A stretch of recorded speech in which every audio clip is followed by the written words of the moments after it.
Let me share an insight that eludes most men. She's not captivated by your appearance.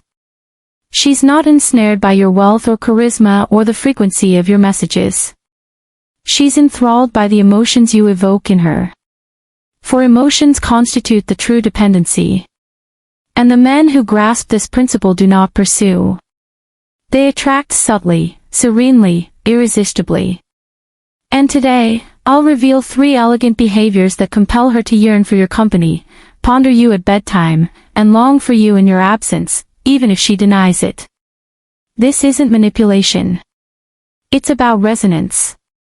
It's how your conduct molds her inner landscape until your void resonates more profoundly than your voice. Let's commence. Behavior 1, the Serene Enigma. Allow me to illuminate a facet of allure that escapes most men. It's not your dialogue she retains.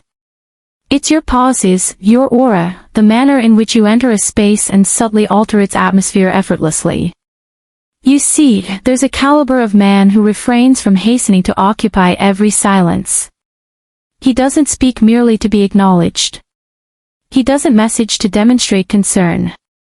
He's composed yet engaging, rooted yet warm, intriguing yet authentic. That's the man who draws her near without pursuit. That's the Serene Enigma. Here's its mechanism. Most men reveal predictability prematurely. They message each dawn, call each evening, repeat phrases, appear uniformly, and gradually she acclimates. Not because she fails to value it, but because it's anticipated. And the anticipated seldom ignites. Humans, particularly women, are attuned to emotional freshness. They seek subtle infusions of unpredictability. That sensation of uncertainty about what follows. It's not deception, it's neurology. The brain secretes dopamine. The same neurotransmitter tied to dependency. Not upon occurrence, but upon potential. So when you're composed, when your presence doesn't clamor for notice but subtly claims it, her psyche begins an intriguing process. It starts questioning, where has he vanished? What occupies his thoughts? Why does he seem so distinctive? That questioning evolves into intrigue. Intrigue evolves into captivation. And captivation evolves into dependency. But here's the nuance. Your enigma succeeds only when substantiated by depth. You can't withdraw from disinterest or strategy. You withdraw because you're engaged. You're constructing. You're evolving. You're investing in your ambitions, your well-being, your equilibrium. When you do that, your absence ceases to seem like dismissal. It seems like intention. She begins recognizing that your focus is precious, not assured. And that's what heightens her desire for it. So, cease predictability. Cease over-justifying. Cease pursuing her interest. Merit it. Because enigma isn't concealing your essence. It's demonstrating that you require no external affirmation for wholeness. And that, my friend, is irresistible. That's the Serene Enigma.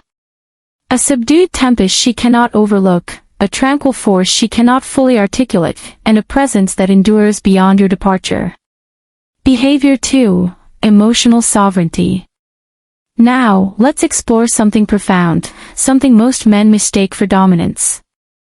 It's not about aggression or rigidity or bravado. It's about emotional sovereignty. What does that entail? It means serving as the emotional foundation in any setting. The one who remains stable amid turbulence. The one who neither succumbs to conflict nor evades it. When a woman encounters such a man, it unsettles her because so many men echo her feelings. She grows agitated, he becomes guarded, she feels uneasy, he attempts resolution, she probes his resilience, and he falters. But the man with emotional sovereignty avoids reactivity. He achieves clarity. He attends when she speaks, but he doesn't dissolve into her expressions. He empathizes with her distress, but he doesn't absorb it entirely. He maintains composure even amid her intensity. And that composure proves infectious. See, women aren't drawn to men who rival their feelings. They're drawn to men who guide them beyond it. Let's acknowledge reality. Women will challenge you not from malice, but to discern your fortitude. They need assurance you can navigate their storms without losing equilibrium.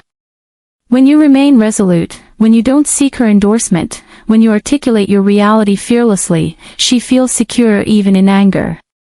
And security forms the bedrock of allure. Not finances, not physique, not rhetoric, emotional security. It's when she senses that regardless of her state, your presence remains unshaken. You don't retaliate with withdrawal. You don't over-respond. You stay centered, patient, poised. That's when she admires you. And admiration precedes affection. So cease striving to astonish her. Begin stabilizing her. Be the emotional regulator, not the gauge. Because mastering your feelings inherently masters hers. And that's not coercion. That's guidance. Emotional sovereignty isn't boisterous. It's serene. It's assured. It's subtle command. The kind that prompts her to pause mid-thought and reflect, why does this man feel so secure? That's when she begins descending. Not into your rhetoric, but into your essence. Behavior 3, measured vulnerability. Underscore most men either conceal all or reveal all. And both poles erode allure. See, authentic bond doesn't arise from total disclosure. It arises from privileged access. Measured vulnerability is when you allow glimpses of your profundity, but selectively. You display feeling, but you don't immerse in it. You discuss your history, but you don't convert it into counseling. You disclose, but not for rescue. Let's acknowledge truth. Women are emotive beings. Indeed, but they don't wish to bear your burdens. They wish to perceive them, comprehend them, and rely on them. And reliance develops only when vulnerability aligns with resilience. So when she inquires about your narrative, don't hasten to unveil every scar. Articulate from insight, not anguish. You might say, indeed, I've endured trials, but they don't define me. Concise, sincere, robust. That's measured vulnerability. It's not suppressing your reality. It's curating it. Because excessive closure leaves her obstructed. She can't decipher you. She presumes aloofness or indifference. But excessive openness burdens her with your feelings, and allure diminishes. The equilibrium is this: you offer sufficient for connection, but retain enough to require her investment in your confidence. And the more she invests, the more she cherishes it. That's how emotional dependency emerges, not from tactics, but from authentic closeness. That feels scarce. She becomes dependent not on your tale, but on the privilege of truly knowing you. And that's a profound position. So heed this. Don't barricade with fortifications, but don't fling open every portal either. Let her approach. Let her anticipate. Let her merit access. Measured vulnerability isn't frailty. It's emotional acumen with limits. And that harmony between tenderness and resolve, that's what women desire but seldom encounter. Because in truth, when you reveal your core without dulling your sharpness, you become indelible. Now, attend closely. You don't render a woman dependent by flawlessness. You render her dependent by authenticity, composure, grounding, enigma yet accessibility. A man who discerns when to articulate and when to refrain. Who provides just enough for bondedness, but not excess that halts her pursuit of your layers. See, the reality is a woman doesn't enamor with a man who surrenders all. She enamors with the man who offers tranquility and intrigue concurrently. Tranquility in his company and intrigue in his essence. When you embody emotional sovereignty, you become her refuge. When you embody serene enigma, you become her fascination. And when you exhibit measured vulnerability, you become her emotional sanctuary. That's the equilibrium. That's what evokes a sensation unprecedented for her. Not turmoil, not desire, not bewilderment, but a profound, ineffable bond. And that bond, once forged, endures.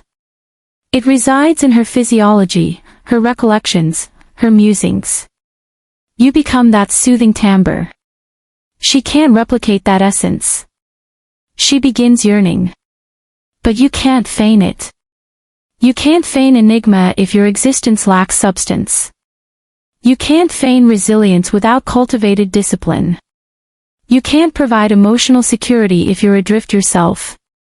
That's why this isn't about securing her. It's about forging you. Because when you evolve into that man, the one who guides with serene essence, subtle assurance, and rooted profundity, you won't need to pursue bonds. Bonds will pursue you.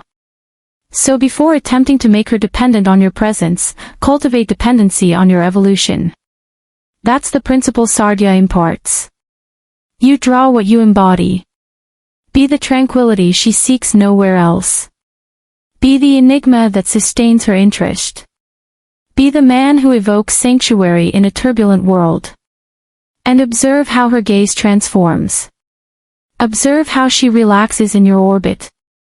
Observe how her essence shifts upon your arrival. That's not allure. That's harmony. And once you comprehend that, pursuit becomes obsolete. If this resonates within you, if it evokes the man you aspire to embody, type calm energy in the comments now. Because this isn't mere discourse. This is evolution. And if you're committed to becoming that elevated man, the kind who guides with poise, not arrogance, then subscribe to InspireX Motivation. Because here we eschew gimmicks or scripts. We impart psychology. We impart presence. We impart essence. Each week we delve further. Not into verbiage, but into identity. Because allure originates there, with you. So if you're prepared, enter the new paradigm of masculinity. Serene, rooted, compelling.